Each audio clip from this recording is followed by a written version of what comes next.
Olá, meus amores, que saudade de vocês, hein? Foi muito bom ter aquele bate-papo com vocês na nossa live.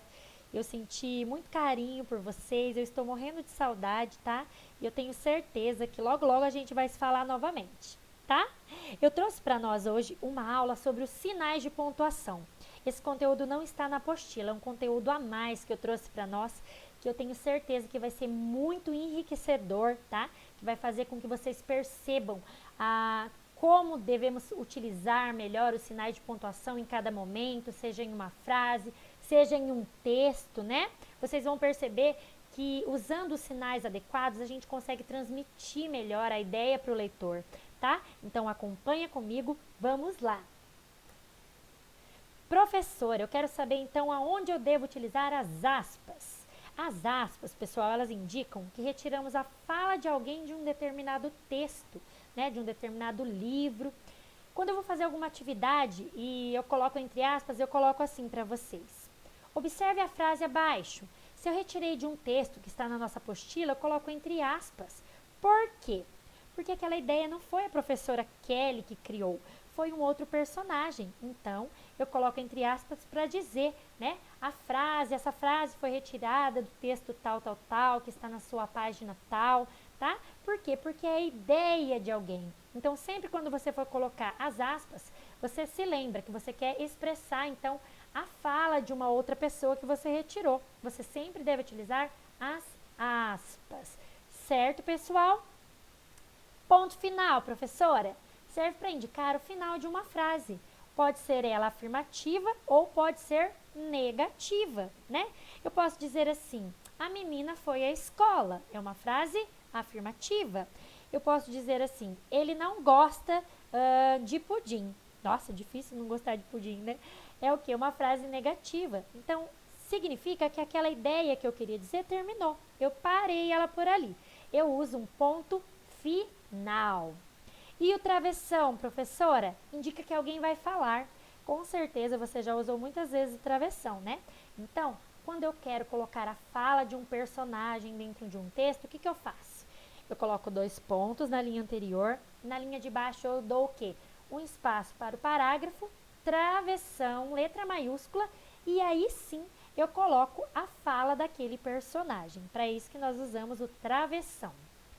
Professora, quando eu uso um ponto de exclamação, o ponto de exclamação, pessoal, indica que a gente está admirando algo, ou nós estamos alegres, ou ainda um espanto, né? Olha como é importante, então. Eu posso dizer assim, a menina foi ao colégio. Ponto, eu só disse isso. Ou eu posso dizer assim, a menina foi ao colégio. O que eu estou dizendo? Eu estou admirada, né? Eu posso dizer assim, a menina é bonita. Ou eu posso dizer, a menina é bonita. Vocês percebem que quando eu exclamo, a menina é bonita, eu estou demonstrando admiração? Então é totalmente diferente de eu colocar só um ponto final, a menina é bonita. Não é? Por isso, pessoal, que é importante a gente utilizar cada ponto adequado na nossa frase, no nosso texto, porque o leitor vai compreender melhor aquilo que a gente queria transmitir. Beleza? Ponto de interrogação. Ponto de interrogação, você sabe, a gente utiliza para fazer perguntas. Então, olha a diferença. Eu digo assim, a sua mãe está bem? Olha só como que eu estou dizendo. A sua mãe está bem?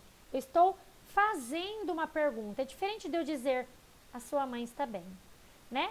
Porque eu estou ou afirmando ou estou fazendo uma pergunta, certo? Quando eu quero perguntar, então, ponto de interrogação. Quando eu utilizo, então, os 2 pontos, professora, os 2 pontos eu acabei de dizer, né?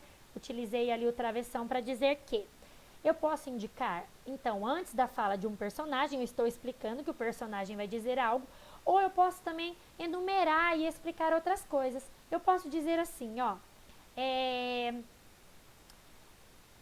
eu fui à feira e comprei 2 pontos, cenoura, laranja, mamão, limão. O que eu estou fazendo? Eu estou explicando, né, pontuando tudo aquilo que eu comprei. Cada item desse é importante falar que eu vou dividir, separá-los, né, perdão, por vírgula, certo? Então, os 2 pontos significa que eu quero explicar ou que eu quero enumerar alguma situação, tá? E a vírgula, como eu acabei de dizer, ela serve para a gente dar uma pausa na leitura. Por quê, professora? Porque senão a gente costuma dizer que fica um texto atropelado, sabe? Eu posso, então, indicar com vírgula tudo aquilo que eu queria demonstrar e a pessoa vai percebendo com maior clareza. Posso dizer assim, eu fui à papelaria e comprei lápis, borracha, caderno, livro, canetinha. Não fica atropelado? Eu posso dizer assim, eu fui à papelaria e comprei caneta, lápis, borracha, canetinha. O que eu fiz? Eu fui dando uma pequena pausa na leitura e, consequentemente, o leitor foi compreendendo melhor aquilo que eu estava explicando. É nesse momento que eu utilizo vírgula. Professor, e reticências? Reticências, pessoal, eu uso para indicar uma interrupção de pensamento. Como assim, professora? Significa que a minha ideia vai ter continuidade. Olha lá que eu vou dar um exemplo. João era um menino muito inteligente. Ele gostava de brincar, ele gostava de estudar, ele jogava jogos no computador, ele brincava de skate, reticências. Por quê, professora? Porque significa que era só aquilo que o João gostava de fazer? Não, ele gostava de fazer outras coisas. Eu não disse tudo aquilo que o João gostava de fazer. Eu mencionei algumas coisas e significa que aquela ideia tem continuidade. Eu posso também deixar algo no ar. Por exemplo, eu posso dizer assim, eu acho aquela menina muito divertida, ela é carismática, ela é agradável, 3 pontinhos. Significa o quê? Que eu continuo pensando coisas sobre aquela menina, mas eu não quero dizer tudo. Então, os meus pensamentos, eles continuam. Eu não vou falar tudo de uma vez, eu vou colocar reticências. Mas também vale lembrar que a reticências não significa que a gente está com preguiça de terminar a frase, hein? Quando é uma ideia maior, mais longa, né? Você usa as reticências ali. Mas você pode pontuar várias coisas com vírgula antes das reticências. Certo, pessoal? Então, eu trouxe para vocês um textinho e eu quero que vocês prestem bastante atenção nele. Vamos ver. Se chama pontuação. Então, na interrogação, eu me enrosco num caracol sem saída. Na vírgula, me sento um pouco e descanso, pensativa. Na exclamação, eu dou um pulo, fico na ponta dos pés. No ponto e vírgula, me escorrego e quase paro, mas ando. Marco passo nos 2 pontos e nesta pausa me explico. No travessão me espreguiço e deitado presto serviço. Nas reticências me espalho, vou muito além do que eu digo e falo, né? Vou muito além do que eu falo. Mas é do ponto que eu mais gosto. Termino e me encosto. Pessoal, então esse texto ele fala um pouquinho sobre cada um desses pontos, desses sinais de pontuação e como que eles são empregados nas situações, nas frases, né? O que ele fala sobre a interrogação? Ele parece o quê? Um caracol sem saída. E a vírgula? Ele senta e descansa um pouco, porque eu não disse que a vírgula dá uma pausa? Na exclamação, dou um pulo. Sinal de exclamação não é assim? Alto e com um pontinho? Fico na ponta dos pés. Parece que ele está na ponta dos pés. No ponto e vírgula, eu me escorrego e quase paro. Por quê? Porque o ponto e vírgula, ele é mais demorado para continuar a frase do que uma vírgula apenas. Mas ele anda, ele continua, ele não é um ponto final. Marco passo nos 2 pontos e nessa pausa me explico. Eu não disse que os 2 pontos é utilizado para explicar alguma coisa? No travessão me espreguiço, porque o travessão é um risquinho reto, né? E parece que ele está deitado. Nas reticências me espalho, vou muito além do que eu falo. Por que eu disse? Que a reticências é um sinal de que tem continuação a minha ideia. Mas é do ponto que eu mais gosto. Por que será? Porque é ali que a ideia finaliza, né? Porque ele termina e se encosta. Não precisa dizer mais nada depois do ponto final. Certo, pessoal? Então, achei esse texto bem bacana. Ele é de autor desconhecido, mas eu percebi que ele falava bastante sobre os sinais e como que eles são utilizados, né, em cada situação. Bem legal. Então, foi isso que eu disse. Então, cada uma das frases explica um pouquinho dos sinais de pontuação. A vírgula, né? O ponto e vírgula, reticências, e eu falei um pouquinho sobre cada um deles.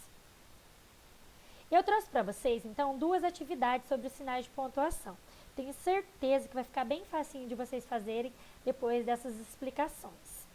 Coloque nos espaços os sinais de pontuação adequado. Então, em cada um desses quadrinhos, você vai colocar o ponto final ou o sinal de pontuação correspondente, melhor dizendo.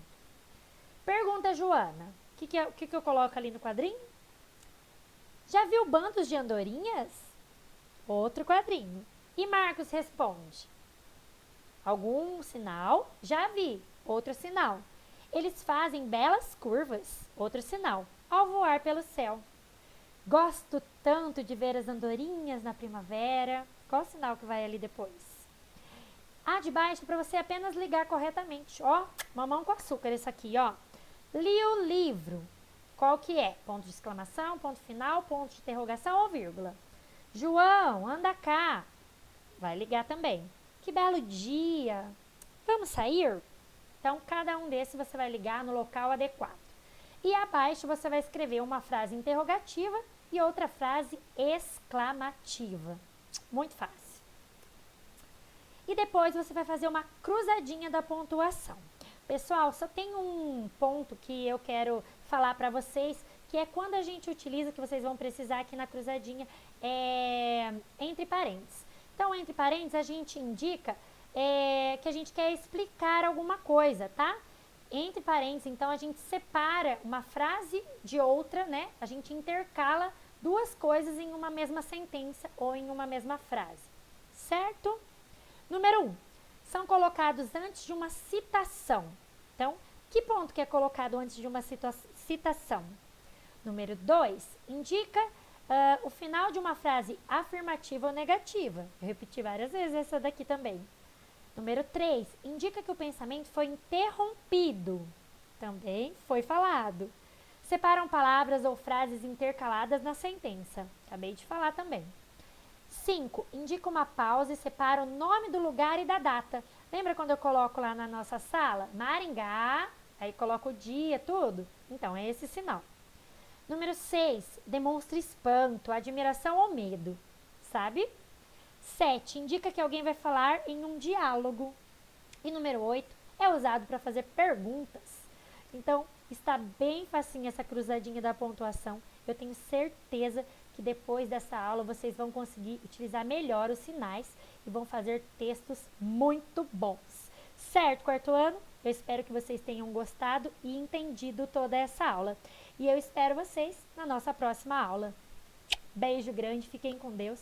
Até mais. Tchau, tchau.